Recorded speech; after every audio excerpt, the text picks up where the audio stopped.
Hello, तो कैसे हो तुम लोग। उम्मीद है बढ़िया ही होगे। आज मैं तुम्हारे लिए लेके आया हूँ top 5 anime where girls reject the boy and regret it.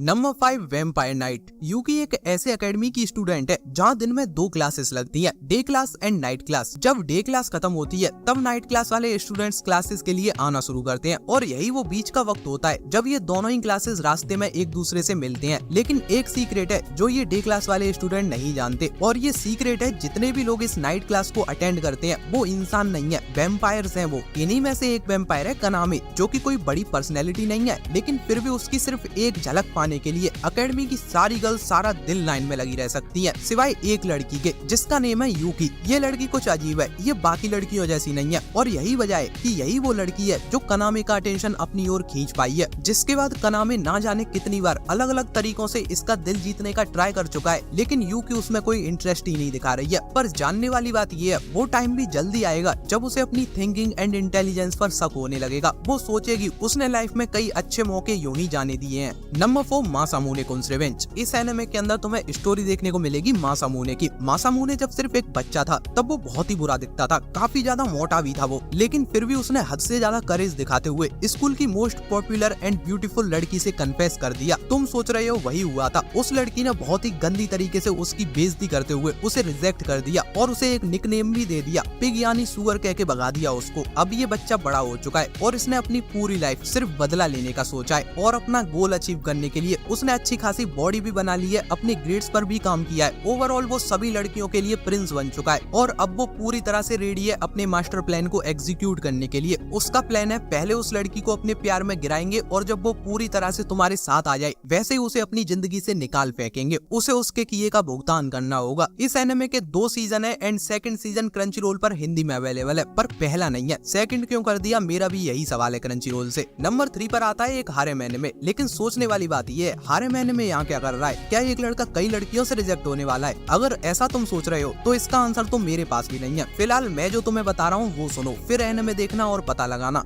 जुनिची टाचिवाना के दिल में एक डर बैठ गया है, ये रिजेक्शन का डर है, क्योंकि सबसे पहली बार जब उसने अपनी फीलिंग्स किसी से कन्फेस की थी तो उसे बुरी तरीके से रिजेक्शन हाथ लगा था, और तभी से वो किसी के भी सामने अपनी फीलिंग्स को रखने में डरता है। लेकिन फिर वो बात भी है, कभी न कभी तो हर चीज ठीक हो ही जाती है, इंसान फिर से शुरुआत करता ही है। तो जुनिची के भी दिल में एक बार फिर से घंटी बजी है, लेकिन इस बार किसी एक लड़की के लिए नहीं बल्कि 5 लड़कियों के लिए। पर इन 5 में से भी हारुका वो लड़की है जिसे जुनिची सबसे ज्यादा पसंद करता है, और जब वो अपनी फीलिंग्स हारुका से कन्फेस करता है तो एक बार फिर से उसके हाथ सेम चीज लगी है, रिजेक्शन। लेकिन इस बार उसने हार नहीं मानी है, वो बार बार अपनी फीलिंग्स उससे कन्फेस कर रहा है, ये सोचते हुए कभी ना कभी तो हारुका उसे समझ ही जाएगी। और ऐसा दिन आ भी जाता है जब हारुका खुद इस बात को लेकर परेशान है, उसने जुनिची को पहले क्यों नहीं समझा। अब यहाँ से ये स्टोरी कैसे कंटिन्यू होगी उसके लिए एनिमे देखो। और हाँ, बाकी 4 गर्ल्स भी हैं एनिमे के अंदर, तो उन्हें भुला मत देना, उनकी भी स्टोरी मिलेगी। Number 2 the world is still beautiful. इस एनिमे के अंदर तुम्हें स्टोरी देखने को मिलेगी 2 किंगडम्स की, जिनमें से एक का नाम है सन किंगडम एंड दूसरा है रेन ड्यूकडम। ये दोनों ही जगह एक दूसरे से एकदम अलग है। सन किंगडम ऐसी जगह है जहाँ हमेशा ही सनलाइट रहती है, यहाँ के लोगों ने कभी बारिश नहीं देखी। वही रेन ड्यूकडम का वेदर जस्ट इसका उल्टा है। उस किंगडम में रहने वाले लोगों के पास पावर्स हैं, वो जब चाहे सिर्फ अपनी आवाज से बारिश को बुला सकते हैं। तो सन किंगडम का राजा जो लगातार पूरी दुनिया में अपना एम्पायर बढ़ाता चला जा रहा था, उसे जैसे ही रेन ड्यूकडम में रहने वाले लोगों के पावर्स के बारे में पता चलता है, उसने डिसाइड किया है वो इस किंगडम की प्रिंसेस से शादी करेगा। लेकिन रेन ड्यूकडम में इस किंग के बारे में रूमर्स हैं, ये बहुत ही क्रूअल एंड रूथलेस पर्सन है जिसे सिर्फ अपने आप से मतलब है। तो प्रिंसेस ने तो शादी का सुनते ही खुद को पहले से ही एक नर्क की जिंदगी जीने के लिए तैयार कर लिया था। लेकिन जब प्रिंसेस सन किंगडम पहुंची तो उसे जो पर्सन देखने मिला वो बिल्कुल भी वैसा नहीं है जो उसने एक्सपेक्ट किया था। अब तुम सोच रहे हो इसमें रिजेक्शन कहाँ था, तो मेरे भाई रिजेक्शन प्रिंसेस के मन में है, उसने बिना मन के शादी की है। Number 1 mighty romantic comedy. हाची स्कूल स्टूडेंट है और उसका लाइफ को देखने का नजरिया एकदम अलग है। उसका मानना है जो लोग ये कहते हैं एक यूथ का लाइफ सबसे बेस्ट होता है, वो और कुछ नहीं बस अपने आप को धोखा दे रहे हैं, और ये सेम वैसा ही धोखा है जैसे कि एक यूथ की लाइफ होती है। और हाची की इसी सोच के चलते उसका फ्रेंड्स बनाने या किसी रिलेशनशिप में कोई इंटरेस्ट नहीं था। लेकिन एक दिन जब एक टीचर के फोर्स फोर्स करने पर उसे एक क्लब ज्वाइन करना पड़ा। तो उस क्लब की इकलौती मेंबर युकिनो से मिलने के बाद लाइफ को लेकर उसका नजरिया पूरी तरह से बदल गया है। अब उसे भी लगने लगा है हर किसी के पास एक फ्रेंड तो होना ही चाहिए, और अगर वो इंसान आपके लिए फ्रेंड से भी ज्यादा है तो और अच्छी बात है। लेकिन जैसे ही वो अपनी फीलिंग्स युकिनो से कन्फेस करने जाता है तो वो उसे बिना कुछ सोचे समझे ही रिजेक्ट कर देती है और उसे कंफर्म भी कराती है अपने मन में कोई गलतफहमी मत रखना, हम कभी भी कैसे भी रिलेशन में नहीं आ सकते। लेकिन बात ये भी है, जब वो दोनों साथ में रहते हुए काफी टाइम बिता चुके हैं तो एक अजीब सी फीलिंग है जो युकिनो को आती रहती है। वो सोचती रहती है क्या उसने अपनी लाइफ में सारे सही डिसीजंस लिए हैं। इसी के साथ वीडियो पसंद आया है तो लाइक शेयर सब्सक्राइब जल्दी मिलते हैं, तब तक के लिए बाय बाय।